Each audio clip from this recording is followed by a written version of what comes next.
twasema katika adabu ya kuomba dua. Katika nini? Adabu ya kuomba dua. Vitu ambavyo kwamba ni bora na vinakaribia dua yako kutakabaliwa. Mwanzo dua unaanza kumtukuza Allah tabaraka wa taala, kumsifu Allah kwa utukufu alio nao. Pili, unamswalia Mtume Muhammad sallallahu alayhi wasallam. Sawa.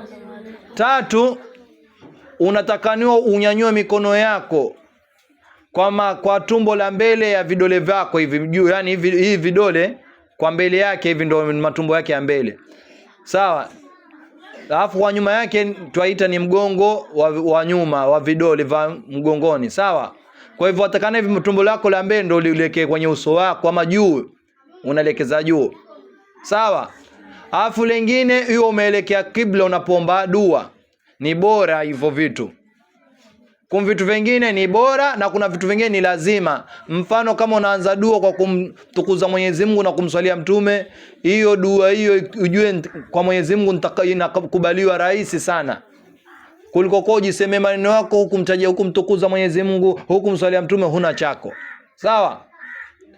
Alafu jambo lingine katika kuomba dua, uwe na makini na uwe na matarajio kwa ile dua unayoomba kwa Mwenyezi Mungu. Umnyenyekee Allah tabaraka taala, na huku kwa tarajia kwa Mwenyezi Mungu kwa juhudi unaofanya, basi atakutakabalia.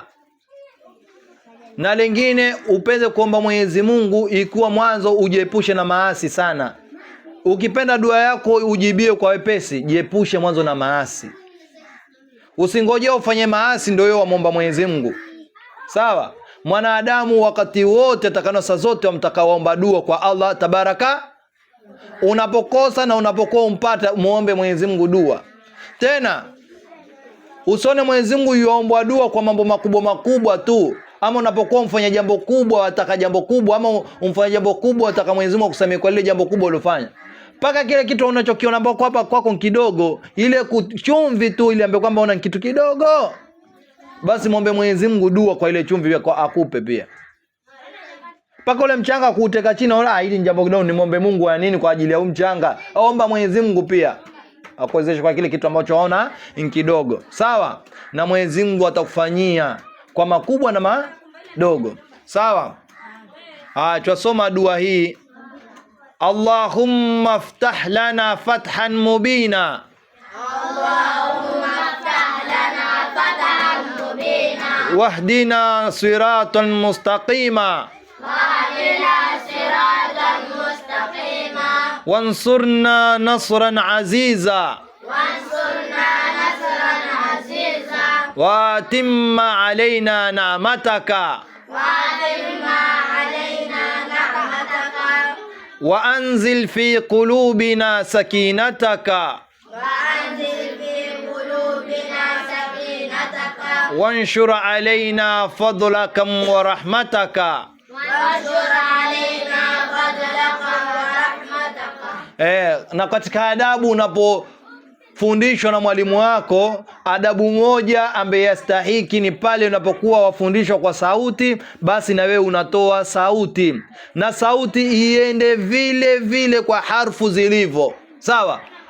Harfu fatha yamaanisha inkuja na nasba, aitwa nini, inkuja na hirabu ya fatha, itakuja sauti yake itakujaje? Ta. Sauti yake inatoka ta, kwa hivyo ile sauti yake itoke ile ta. Kama ni harfu ha ina fatha pia, kwa hivyo sauti yake itoke ha.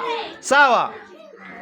Kwa hivyo katika adabu moja unapofundishwa na mwalimu wako, utoe sauti usikike, kwa sababu pale ukitoa sauti ndio umemwezesha ule mwalimu wako kukusikia wewe pale ulipopata na pale ulipokosea, ili azidi kukurekebisha. Sijui umanielewa paka hapo?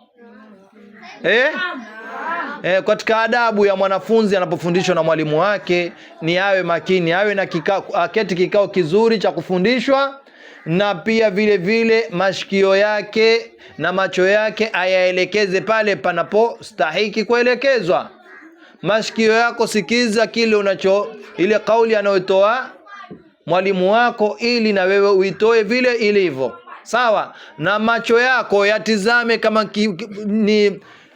ni somo umeandika kwenye ubao, utizame kwenye ule ubao, ama ni somo liko kwenye kitabu, utizame kwenye kitabu, kwa sababu mwalimu wako ni mwanadamu ambaye pia yuweza kupitiliwa. Akakusomesha akakosea harfu fulani pale, wewe ukawa umeiona, una ruksa ya kumwelekeza mwalimu wako. Imeeleweka? Inshallah tukiwa ndani ya madrasatul Al-Hadad Al-Islamia, tuko na wanafunzi wetu hawa, ikiwa wengine wako upande wa kule, tuendelea na masomo. Wabillahi tawfik paka hapa mwanzo.